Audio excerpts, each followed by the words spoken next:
Salut à tous! Deuxième partie de cette vidéo sur les spots NBA 2025-2026. Petit rappel, j'ai décidé de me projeter sur la prochaine saison, d'imaginer un peu les équipes qui seront en place, même si tous les transferts ne sont pas terminés, et de me dire quels vont être l'année prochaine les spots les plus chers et les plus difficiles à avoir, notamment sur les box break. Pour moi, ça a un intérêt, c'est d'essayer de commencer à réfléchir l'année prochaine à quelles équipes je vais collectionner. Bien sûr, les 2 dernières années, j'aurais voulu avoir toutes les cartes de San Antonio, mais en termes de budget, c'était trop compliqué d'avoir les spots des San Antonio Spurs. Et quels vont être justement les spots comme ça difficiles à avoir l'année prochaine, à moins d'ouvrir son porte-monnaie.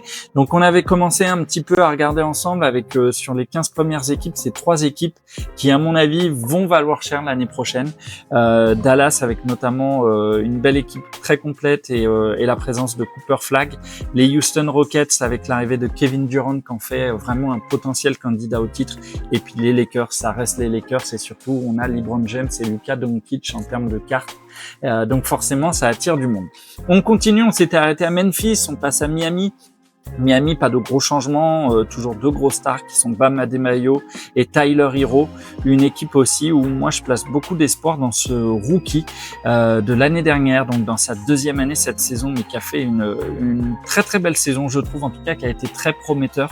Et voilà, je pense que c'est une équipe qui va être assez complète, toujours compliquée à jouer à l'Est, mais pas forcément toujours un des spots les plus recherchés. Une équipe parfois un peu boudée malgré sa superstar qui pour l'instant ne changerait pas d'équipe. On va voir comment la saison se passe avec forcément Milwaukee et Giannis qui a été rejoint par Kyle Kuzma l'année dernière et on va voir ce qu'on peut attendre de ce joueur. C'est toujours compliqué. Il avait été échangé contre Middleton. Moi, j'ai du mal à croire en ce joueur. Une équipe complétée toujours par la présence de certains joueurs historique un peu de l'équipe actuellement, Bobby Portis. Et puis surtout, le plus gros grand fort, c'est Miles Turner, qui va pouvoir jouer à l'intérieur, qui sait aussi prendre des shoots à l'extérieur, donc qui va élargir les lignes, qui va ouvrir la raquette pour Giannis qui va pouvoir jouer vraiment sur le poste 4 probablement. Voilà, en tout cas une belle équipe. Pour moi, à l'Est, ça peut devenir une grosse équipe. Je pense qu'il manque encore 1 ou 2 renforts quand même, notamment avec Damian Lillard qui était blessé mais qui a été coupé, donc qui n'est plus au Milwaukee Bucks. On continue avec un spot qui, je pense, va être aussi très recherché, notamment pour ce joueur, Anthony Edwards, joueur qui confirme de plus en plus, très belle saison de Minnesota et voilà un joueur souvent assez recherché, très explosif, complété par McDaniels qui a fait une belle saison l'année dernière. On espère qu'il va aider encore plus Anthony Edwards et surtout Julius Randle, toujours là sur cette carte avec son maillot de New York, mais qui a fait une belle saison et qui pour moi est un peu comme Jaylen Brown à Boston quand Tatum est là, le numéro 2 ou 1,5. C'est un joueur très très fort et qui peut vraiment prendre le scoring de son côté quand c'est nécessaire. Derrière, défensivement, c'est toujours solide avec Rudy Gobert, même si offensivement, il a toujours du mal à trouver sa place et à avoir des ballons, mais c'est pas ce qu'on attend de lui. Et puis une équipe qui va être assez recherchée aussi puisque on a un jeune rookie français très prometteur, je pense que ces cartes vont sortir, Johan Beringer, pardon pour la prononciation, mais je pense que ça va faire de Minnesota un spot vraiment recherché et du coup je place Minnesota si notamment les cartes de Johan sortent sur un des 5 spots les plus recherchés l'année prochaine. Voilà, c'est mon choix, c'est pas facile de choisir, mais je pense que ça va être un des spots les plus recherchés l'année prochaine. Derrière une équipe, ça match pas, on verra. Les blessures aussi, Zion Williamson, ça va dépendre de sa saison. Et derrière, c'est une équipe, si tout le monde revient de blessure, où on a quand même Dejounte Murray en arrière qui est très très fort, Yves Missi qui peut venir jouer à l'intérieur et écarter un petit peu Zion Williamson qui aime bien porter la balle. Et puis Jordan Poole aussi. Alors c'est pareil, c'est fantasme. En gros, pour moi, la Nouvelle-Orléans, ça va être tout ou rien. Et je pense que ça va être rien. Et je pense que ça va être encore une équipe avec un spot qui va pas être tellement recherché et assez facile à avoir. On n'a pas eu de grosses signatures cette année, si ce n'est le rookie Jeremiah Fears, dont on va attendre beaucoup. Donc bien sûr, si ces cartes, et je pense que ces cartes sortiront, ça va donner un peu de hype à ce spot, mais je pense que ça va pas être le spot le plus recherché. New York, pour moi, très belle équipe. très complète, qui doit confirmer, qui a eu un peu de mal sur les derniers matchs de play-off, avec Jalen Brunson, joueur extraordinaire, je trouve. Pourtant, je n'étais pas fan au début. L'un des peut-être 3 ou 4 meilleurs pivots de la NBA. Maintenant, il est souvent décrié. Karl Anthony Towns, mais très bon shooter aussi. Et puis pour nous, les Français, pas comme Dadier. On va voir s'il confirme, on va voir s'il a du temps de jeu. Et surtout, on va attendre une carte qui n'est pas trop sortie, je crois, l'année dernière à Philadelphie. Mais Yabusele, qui est venu signer à New York, et on espère avoir ses cartes. Et parce que joueur français et joueur, je trouve très impressionnant. Et pour moi, New York ne va pas être, encore une fois, un des spots les plus recherchés, même s'il y a des fans des Knicks. Mais par contre, ça va être une équipe très sérieuse pour candidater au titre, ou en tout cas au final NBA, parce qu'à mon avis, c'est un peu inférieur au niveau des équipes de l'Ouest. Mais voilà, très grosse équipe. À l'Est, toujours une équipe où on va voir la saison qu'on va avoir, avec notamment Paolo Banchero, qu'on espère faire une année complète sans blessure, compléter avec Franz Wagner. Là aussi, il faut trouver l'équilibre. Tatum, Jalen Brown, c'est le bon exemple de l'équilibre qui a été trouvé. Forcément, il y a plus un 1 et un deuxième, ou un 1,5, comme je dis, pour Jalen Brown. Franz Wagner, il faut qu'il trouve sa place, mais clairement, la star de cette équipe, c'est Banchero. Et puis derrière, une équipe qui a été complétée par Desmond Ben. Et ça, c'est aussi une grosse recrue. Ça défend bien, ça s'est marqué, et ça va venir bien compléter cette équipe d'Orlando qui est très complète. Un spot qui va être aussi intéressant parce que normalement, on aura les cartes du rookie français Noah Penda qui va sortir, assez prometteur. Donc voilà, un spot aussi qui sera pas les spots les moins chers, mais je pense pas forcément le plus recherché. Là, on a le champion en titre. Ça en fait forcément un spot recherché, mais c'est parfois pas le plus recherché, mais quand même, ça va être un des spots, à mon avis, où on aura le plus de monde à vouloir ce spot, avec forcément Shai, qui a fait une saison extraordinaire. L'équipe n'a pas beaucoup bougé, avec Chet Holmgren, avec Kayson Wallace. Je sais pas si j'ai mis une carte de lui, mais forcément avec Jalen Williams. Voilà, Kayson Wallace, bon, pas le joueur principal, mais moi un joueur que j'aime bien. Et puis Ousmane Dieng, on espère voilà le voir un peu plus cette année. On a aussi, j'ai oublié sa carte, mais Nikola Topic. Je suis pas sûr, moi, qu'il va avoir beaucoup de temps de jeu cette saison. Est-ce qu'ils vont réussir à l'intégrer dans la rotation? Une équipe qui tourne comme ça, qui a été championne, va falloir qu'il prenne vite sa place quand on va lui donner des opportunités. Mais voilà, encore une fois, un spot assez recherché, mais pour moi, ce sera pas non plus le plus recherché cette année. Allez, ce sera peut-être le 7e ou le 8e spot le plus recherché. Allez, on continue. On a fait à peu près les 3/4 des équipes, je crois, et on arrive à Philadelphie. Philadelphie, c'est pareil. Cette année, je pense que ça va être tout ou rien. Ce monsieur, on espère qu'il va retrouver toutes ses capacités physiques et pouvoir faire une saison complète. C'est pas très bien parti de ce qu'on peut entendre ici et là. C'est voilà, des problèmes de genoux très durs à régler pour Joel Embiid. Pourtant, s'il est là, s'il est au maximum de ses capacités, c'est sûrement avec Jokic le meilleur pivot en NBA. Donc on espère le retrouver, ça va être très important pour Philadelphie. Philadelphie, bien sûr, avec Paul George, pareil, des grosses blessures. Si les deux n'ont pas de blessures, pourquoi pas, mais ça va être dur. Tyrese Maxey qui a fait encore plus sa place l'année dernière, donc si les deux autres sont là, ça peut super bien matcher, se compléter et ça peut scorer.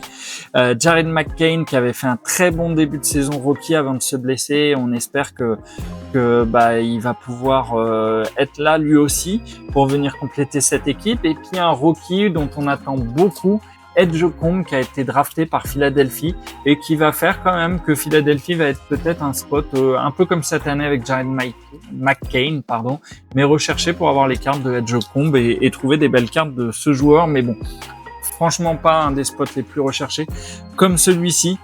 Équipe qui a énormément bougé. On a vu que Bradley Beal est parti aux Clippers. On a vu que Kevin Durant est parti à Houston. Il reste Devin Booker qui a signé un contrat max là-bas. Ils vont essayer de reconstruire petit à petit l'équipe. L'idée, c'est de voir comment ce duo va fonctionner avec l'arrivée de Jalen Green. Voilà, ça va être les deux joueurs principaux de cette équipe, mais qui normalement jouent au même poste. Donc, on va voir si ça match. Mais en tout cas, au pire, Jalen Green, ce sera une valeur qui pourra être transférée un peu plus tard. On va voir comment il rebondit dans cette équipe après avoir un petit peu déçu à Houston. Et puis une équipe qui a aussi pris à la draft un joueur que j'imagine moi pouvoir prendre sa place, on va voir. Mais Malouache qui va jouer à l'intérieur, très costaud, que j'avais trouvé impressionnant en université. Donc voilà, on va voir pour ce spot. Mais bon, à part les fans des Suns, pas beaucoup de monde, je pense, va aller chercher ce spot. Ça va être un des spots peut-être les moins chers, sauf pour les fans de Jalen Green. Derrière, une équipe qui se construit petit à petit. Moi, c'est un spot qui me plaît bien. Ça va dépendre comment ce monsieur prend sa place. On attend beaucoup de lui, mais Donovan Clingan qui va faire sa 2e saison. Avec autour de lui, il y aura plus Anfernee Simons qui est allé à Boston, mais Shaedon Sharpe qui va prendre du coup toute sa place. Scott Anderson, et là, c'est l'inconnu. C'est sa 3e saison. Il va falloir qu'il nous montre vraiment ce qu'il est capable de faire. Sinon, on va le classer dans un joueur un peu lambda en NBA. Et je pense que c'est maintenant ou jamais pour lui, puisque derrière, on a pour compléter aussi l'équipe un gros défenseur, Toumani Camara, très prometteur. Mais Shaedon Sharpe, il va avoir déjà Jrue Holiday qui va venir dans les pattes, amener son expérience, qui arrive de Boston. Et puis surtout, dans un an, il y a potentiellement ce monsieur qui a été coupé par Milwaukee, mais qui vient de signer un contrat avec Portland pour signer un petit peu sûrement la fin de sa carrière à Portland, la fin de l'histoire. Alors moi, je suis pas trop fan. Je trouve que Portland a beaucoup à perdre dans cette histoire si ça marche pas. Beaucoup de pression. Si ça marche, ok, ça fera un bon joueur, mais ça va pas amener grand-chose si ce n'est une belle fin d'histoire, mais c'est risqué, je trouve, pour Portland. Mais en tout cas, Scoot Anderson, s'il ne réussit pas sa saison, l'année prochaine, il aura ce monsieur dans les pattes qui viendra prendre sa place. Et puis moi, j'espère personnellement que ce joueur, Ryan Rupert, le frère d'Iliana Rupert, qui est revenu en WNBA, championne WNBA quand même, il faut parler aussi du basket féminin. Et j'espère que ce monsieur va pouvoir avoir sa chance, parce que c'est quelqu'un qui, à chaque fois qu'on lui a confié de la place, l'a prise, mais il n'a pas eu beaucoup de chance. Donc voilà, j'espère que Ryan Rupert va avoir sa chance. On a aussi un joueur qu'on va beaucoup attendre à Portland, qui est hyper prometteur, qui a fait une Summer League très impressionnante. C'est Young Hansen, qui est un rookie qui a signé à Portland. Et on va voir ce que ça donne. Mais du coup, je trouve que ça fait une équipe de Portland assez complète. J'espère qu'ils vont progresser. Moi, c'est des joueurs que j'aime bien, jeunes, sur lesquels on a envie de miser. Mais ce ne sera pas pour moi un des spots les plus recherchés. Allez, il reste plus beaucoup d'équipes. Je crois qu'il en reste 5. Sacramento, pour moi, pas grand monde va se mettre dessus.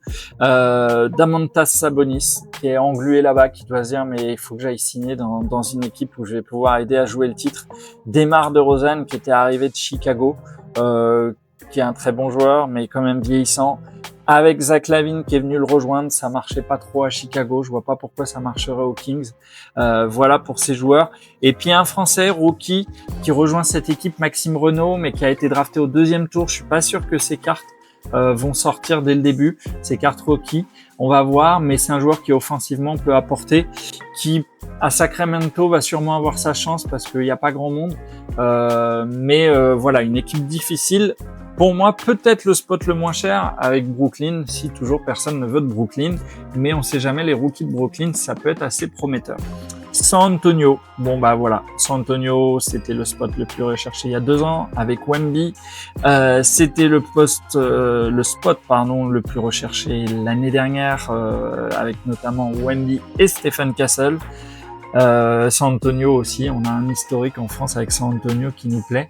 Là, c'est un spot où on va avoir aussi Jeremy Sochan, et puis j'ai laissé la carte à côté d'Aaron Fox qui a rejoint l'année dernière San Antonio. C'est une équipe qui du coup va se construire avec notamment l'arrivée d'Aaron Fox pour organiser tout ça. Jeremy Sochan qui a été pas mal absent, et puis surtout c'est une équipe qui a drafté le numéro 2 de la draft, Dylan Harper, joueur ultra prometteur. À San Antonio, j'ai confiance en eux pour le faire monter progressivement et pour tirer le maximum de son potentiel, et ça fait pour moi San Antonio le spot, encore une fois, un des spots les plus recherchés.